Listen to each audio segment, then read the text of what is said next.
a Parsha story.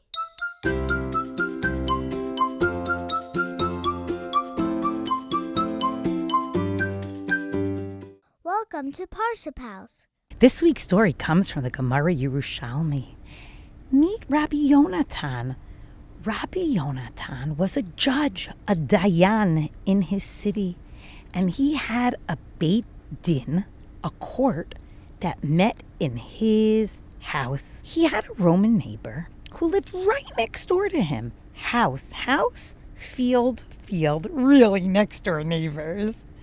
And in Rabbi Yonatan's field, there was a beautiful, very, very tall and wide tree, and the branches spread out in all different directions, even onto the yard of his neighbor. And his neighbor really liked the shade of the tree. He enjoyed sitting under there, and he never, ever said anything to Rabbi Yonatan like, oh, it's getting in my way, I don't like it, could you get rid of it? Because he really enjoyed the tree. Rabbi Yonatan's neighbor knew that lots of people would come to Rabbi Yonatan's house with cases to be judged. And he knew that he was also very well known in the city as a very honest and straight man, a really good judge. And this neighbor thought, you know what? I don't really have plans for tomorrow. I think I'm going to go, and for my entertainment, I'm going to sit in the courtroom and see what kind of cases come his way. It should be very interesting. So the next morning, the neighbor woke up, walked into Rabbi Yonatan's house/court, and started listening. And he heard two men. One's name was Reuvain, and one's name was Shimon. And boy, he was able to hear them screaming.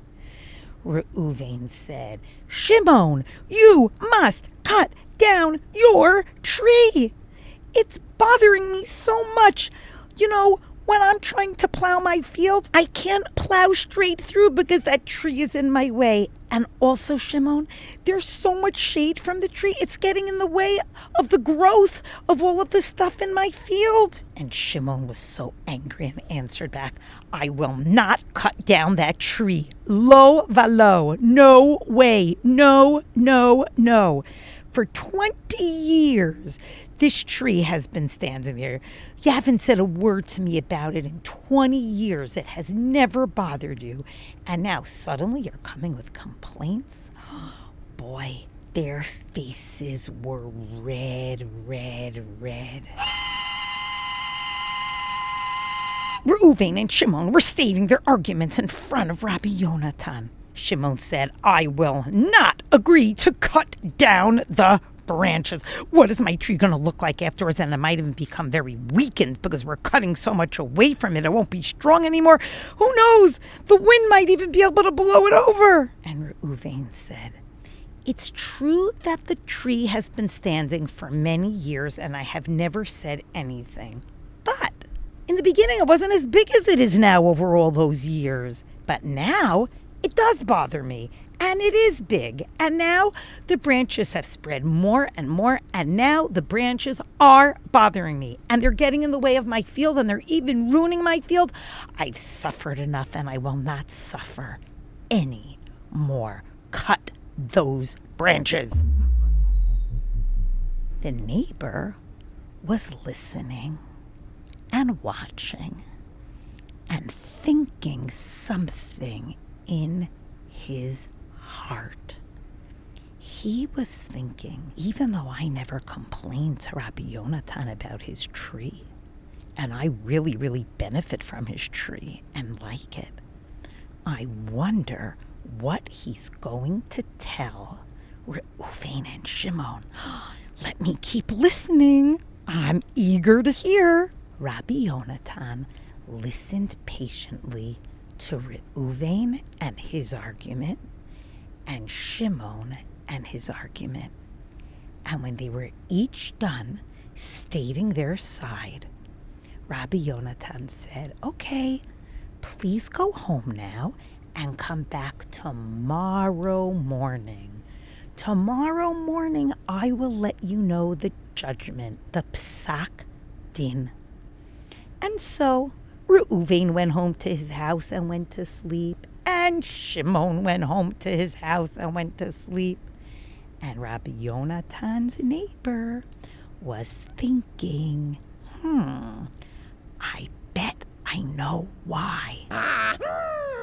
I bet that because he saw me sitting here in the court today, he remembered that he also has a tree that leans into my yard. And I bet that he doesn't want to cut his tree. And I bet that he knew that if he would have told Shimon that he needed to cut down his tree, I'd be sitting right here and he'd have to go cut his tree down too. You see, the neighbor didn't realize just what a big tzaddik Rabbi Yonatan was. Well, the neighbor thought, tomorrow morning I'm going to wake up and I'm going to come right back here.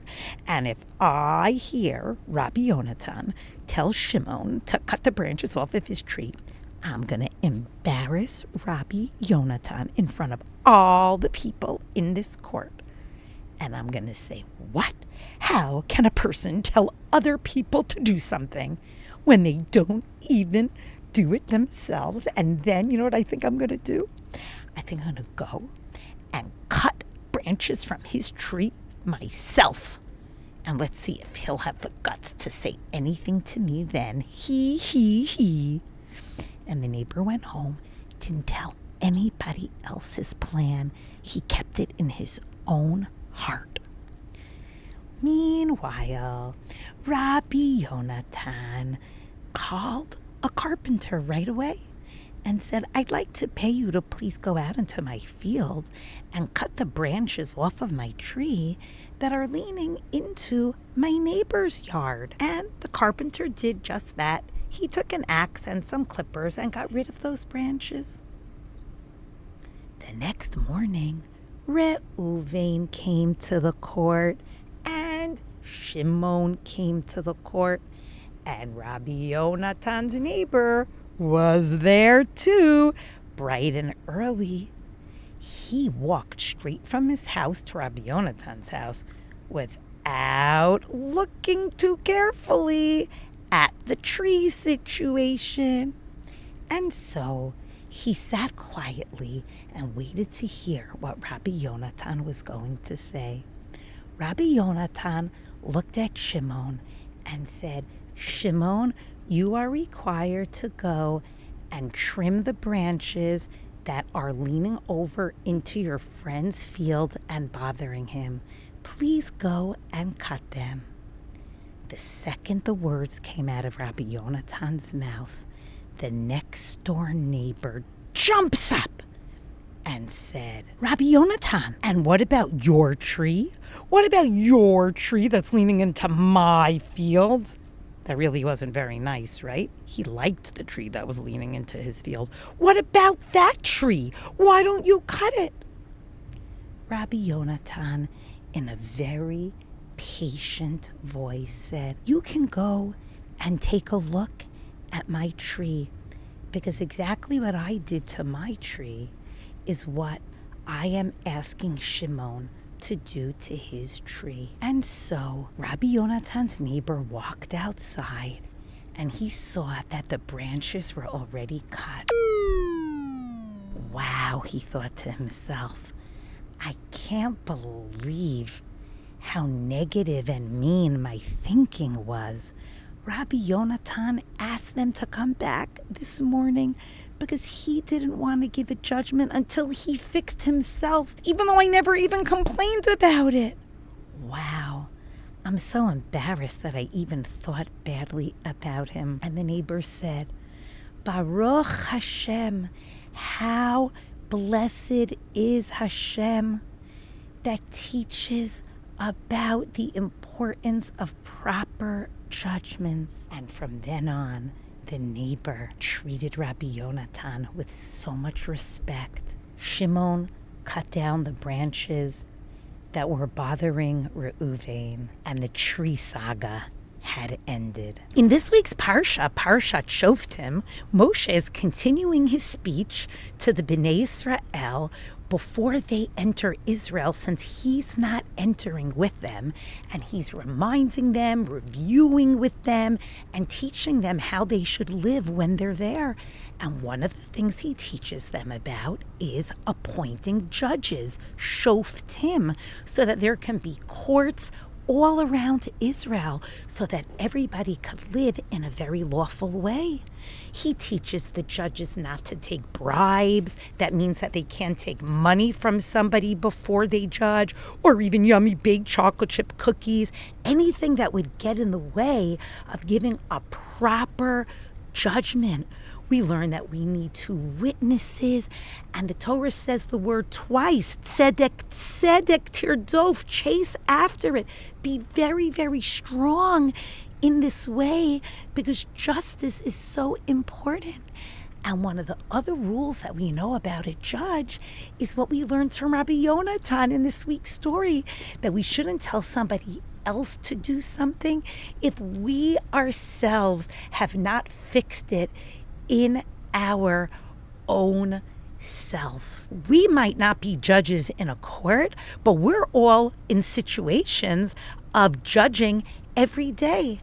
And we can learn so many of these lessons that Moshe was teaching the judges for us to have in our own lives and our own interactions every day, to listen carefully to both sides of the story, not to tell other people to do things if we ourselves haven't worked on them, not to take bribes. For example, if a friend would give us a gift and ask to be picked first to be on a team, that would be an example of how we could apply that as well.